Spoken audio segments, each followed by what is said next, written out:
understand the flow of data, and then connect those platforms. So the tendency is usually that during the prospecting phase, you're having this information in your CRM, and as they become your client, you're onboarding them, creating those accounts. You really distribute that information in various other places. Now, if you don't have interconnectivity, what are you going to do? Have to do it manually a couple different times. And then the client comes back to you and they're like, I want to open an IRA. I want to open this. What are you doing? You're doing it a couple different times, yeah. That becomes your daily job. And then are you serving the client if you're just filling out paperwork?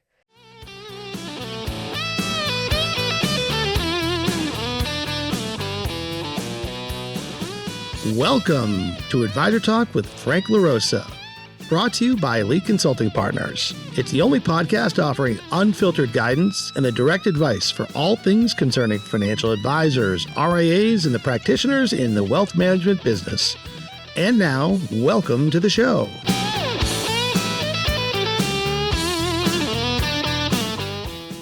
Hey everybody, welcome to Advisor Talk with Frank LaRosa. This is Brian Lutz, Chief Marketing Officer at Elite Consulting Partners, and with me is Sue Cheema. The Chief, the hero, the all-knowing, the Jedi, Chief Information Officer at Elite Consulting Partners, Managing Director of JEDI Database Solutions, which today, a very incredible episode because we're talking about something that I'm pretty excited about. Near and dear. I know something very near and dear to your heart. This is a short conversation that we're having about a recent white paper that was developed that will go into detail about a CRM comparison for small firms and the impact. I love this white paper. I do too. I'm so proud of this white paper. As you should be. It's a heck of a white paper. It's a heck of a white paper. And so this white paper will go into detail. We're not going to go through the whole thing today, but the white paper will go into detail about the three most popular CRMs that are out on the market today and what makes them a good fit for different firms based on a variety of different factors.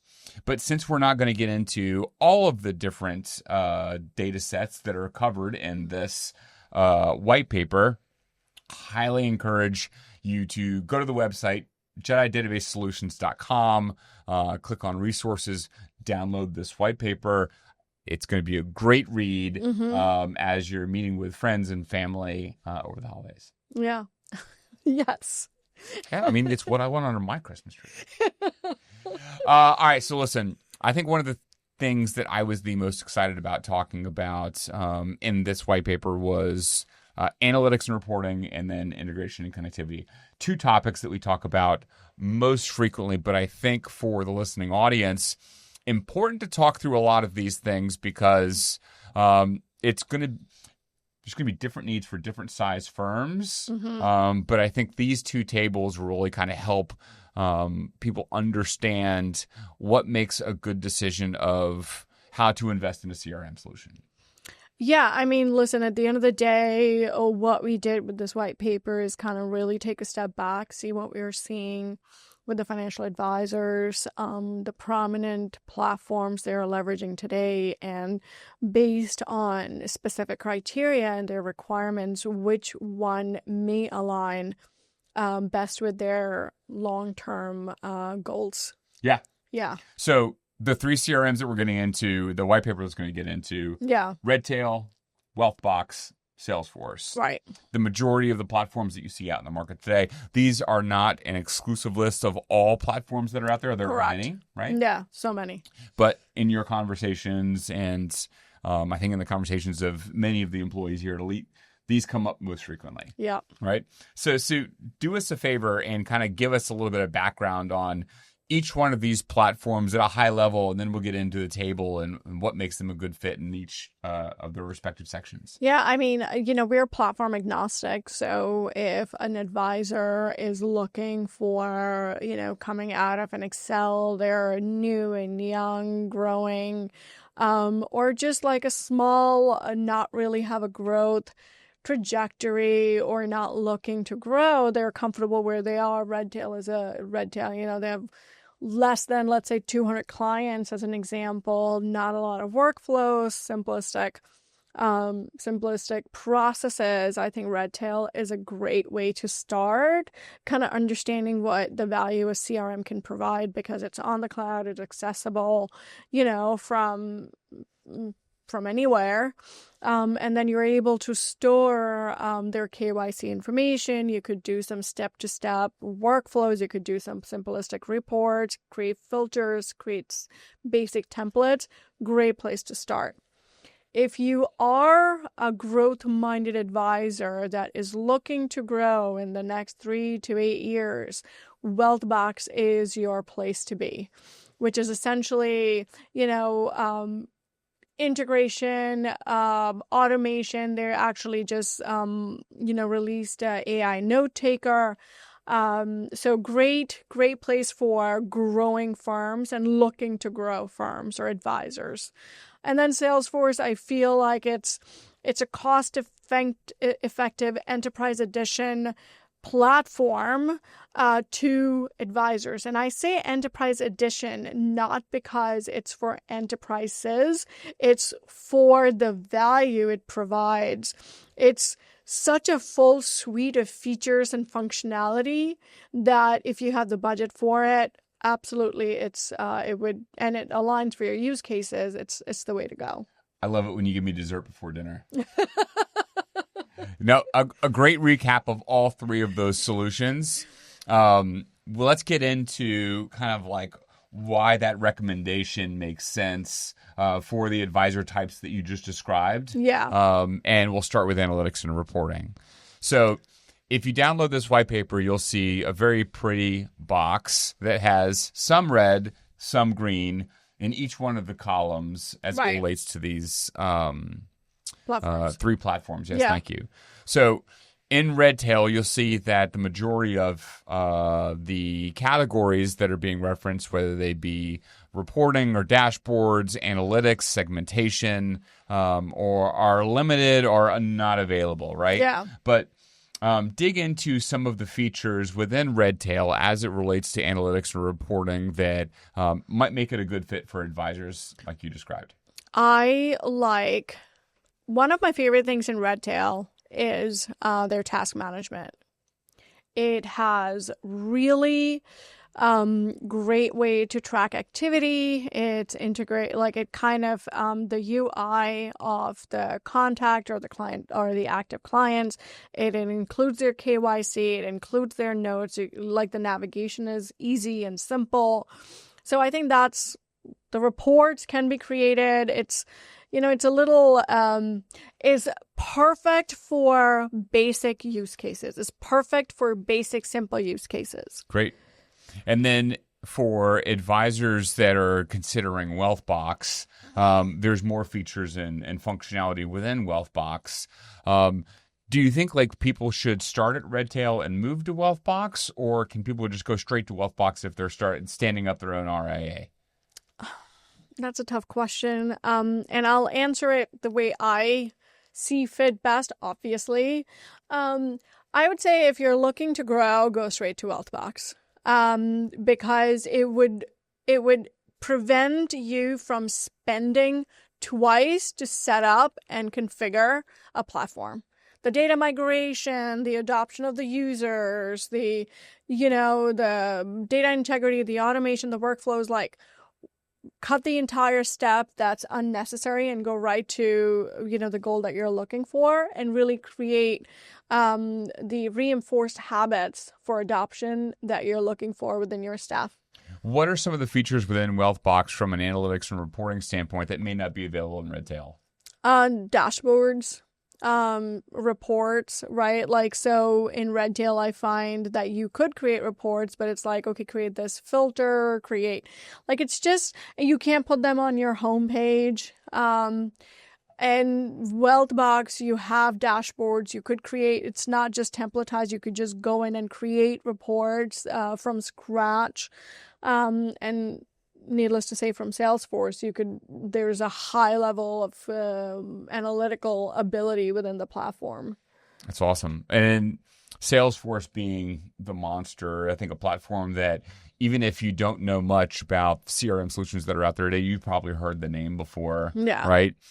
Spend a lot of money on advertising. They're not just in the financial services space. They're really everywhere. All over. Yeah. Advantages and disadvantages to that, of course, right? But Salesforce, as it stands, has a platform in and of itself, but there's also multiple platforms within Salesforce, right? Yeah, so there are so many clouds between sales, service, FSC. Then there are overlays, right? Like there is Talentica, there is Practify, there is Wealth Hub. I mean, there is such an extensive ecosystem when it comes to Salesforce as it pertains to financial advisors. And it's there for a reason, because there is value to be offered, right? Like no one's going to get something if there is... No one's going to invest in something that returns no value, especially financial advisors. So. Well, great. So then is there a reason or is there a use case for someone to go straight to Salesforce? So it does. The pricing between Wealthbox and Salesforce is comparable. The implementation between Wealthbox and Salesforce might be the variable to consider, whereby because Salesforce is so highly customizable and can do so much more, offers so much more, maybe there is a more extensive workload that, an implementation partner would pick up on compared to Wealthbox. Yes, the use case for an advisor to go directly to Salesforce would be they're expecting exponential growth, or they want to be forward-looking, or they just want to do way more with less, meaning they don't want to invest in resources. They rather invest in technology and systems and really automate all their processes from the get-go. So now that the table is set, let's get into integration and connectivity, right? I know that this is one of your favorite topics. I love this topic. Even when we're on phone calls and we're talking about different platforms with advisors who may have an interest in working with JEDI, one of the first questions that you ask is, all right, so what system are you on? Because you want to understand before we even get down that road of, let me ask you what you want to do, because I'm not going to make a recommendation of something on Redtail if it's not going to be a key function or feature. Exactly. So you want to understand. So integration and connectivity is so important to me and will be important for advisors and not only now, but in the next 2 to 3 years. And here's why. We're looking for ecosystem. We're looking for integrated, holistic view of their clients so we could provide holistic advice to the clients. At the end of the day, if you don't want SSO kind of platforms where you just have the ability to log in from one platform to another, you're looking to really pull and push data from one to another. And the more of that you have, that opens up a ton of doors. So in the last topic, we talked about how Redtail was fairly limited on the analytics and reporting features and functionality. They offer a little bit more in terms of integrations, but still a lot of what I think most advisors want to do that are in a growth mindset, like you mentioned, may find those limitations to be limiting. And at the end of the day, the reason automation and integration is important because it's really optimizing your operational efficiency. At the end of the day, the idea is to give more time back to advisors and staff, like whether it's CRM, client, associates, or whoever is supporting a client, give more time back to them so they could do the things that they truly find valuable, impactful, enjoy doing, what may have, right? So, so the reason integration and my ultimate goal, and I've had this for the past 5 years, is understand the flow of data and then connect those platforms. So the tendency is usually that during the prospecting phase, you're having this information in your CRM, and as they become your client, you're onboarding them, creating those accounts. You really distribute that information in various other places. Now, if you don't have interconnectivity, what are you going to do? Have to do it manually a couple different times. And then the client comes back to you and they're like, I want to open an IRA. I want to open this. What are you doing? You're doing it a couple of different times. Yeah. That becomes your daily job. And then are you serving the client if you're just filling out paperwork? Not as much as exactly. So that's the point. Like from the get-go, if you're looking for connectivity in a platform, I would jump at that opportunity.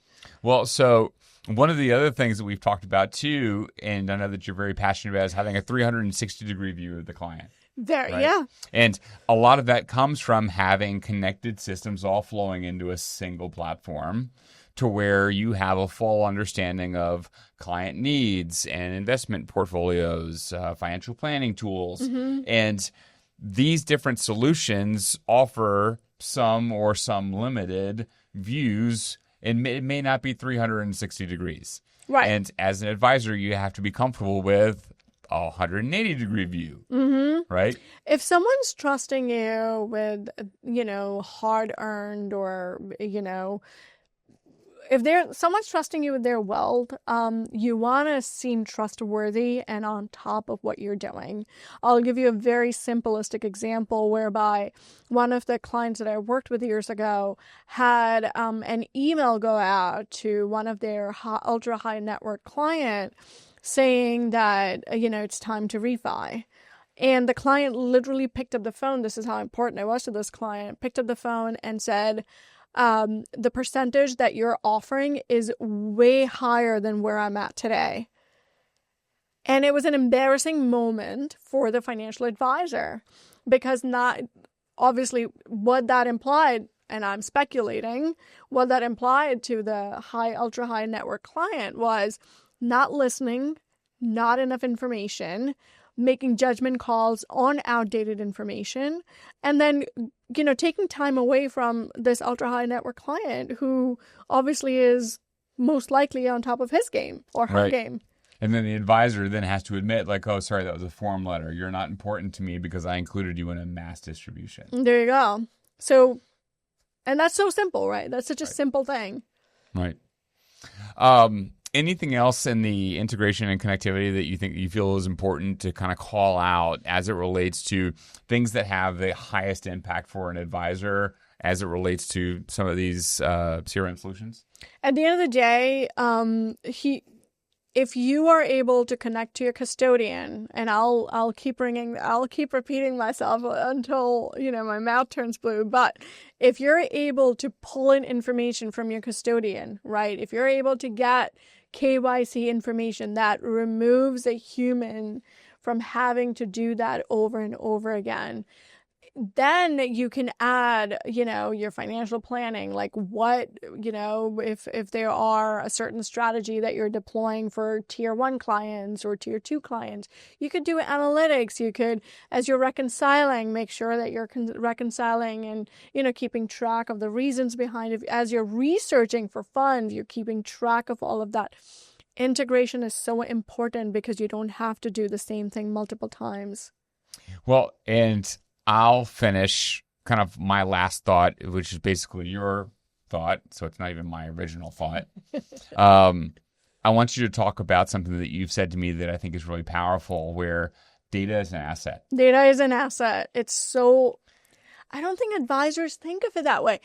Your book of business can be broken down to data particles. That is what it is, right? Well, and if data is an asset, it is probably one of the more valuable assets. When you buy someone's book, you're buying their data.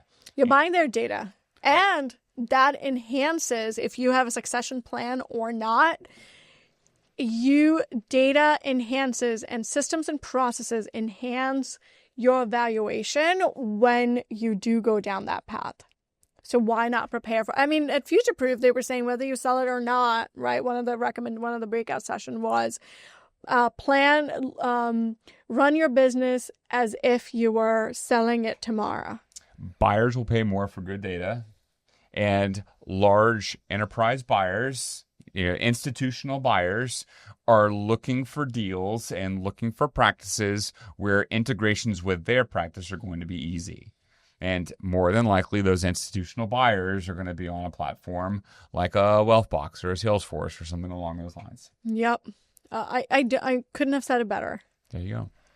All right. So those are only two aspects of this white paper that Sue has poured her heart into that is going to be available by the time that this podcast comes out. So for those who are interested in reading more about all of the actionable insights that are baked into this white paper, go to JEDI click on resources, and find the CRM Platform Comparison white paper that's going to be on that website. You won't regret it. A lot of really good information. I'm sure we'll cover much more of topics like this on upcoming podcasts. So if you haven't already, please subscribe to the podcast Advisor Talk with Frank LaRosa, or find Sue on social media on LinkedIn, Instagram, Facebook. We talk about this stuff all the time, and man, she loves it. You could tell. If you're not watching us on YouTube, look at this grin. It's ear to ear, baby. Any closing remarks, Sue? I mean, your data is your asset. Preserve it. Invest in it. Do your best to, hire someone that's passionate about preserving your data and really adding value in the best way possible. Protect it, nurture it, keep it clean. There you go. Those are the words I was looking for. That's what I'm here for. I provide no value other than just to repeat the things that you say. No, not true. Guys, thanks for listening. Thank you for subscribing. Thank you for liking. If you'd like to find her, reach out. You can find her at her email or Sue Cheema at eliteconsultingpartners.com. Or hit us up on the website. Download this white paper. You won't regret it, I promise you. That is a promise. Thanks, guys. Have a good week. Thanks, everyone. Thanks for listening to Advisor Talk with Frank LaRosa. If you're looking for more advice or solutions on any topics relating to the financial services industry, or just want to subscribe to our podcast, head on over to eliteconsultingpartners.com/podcast.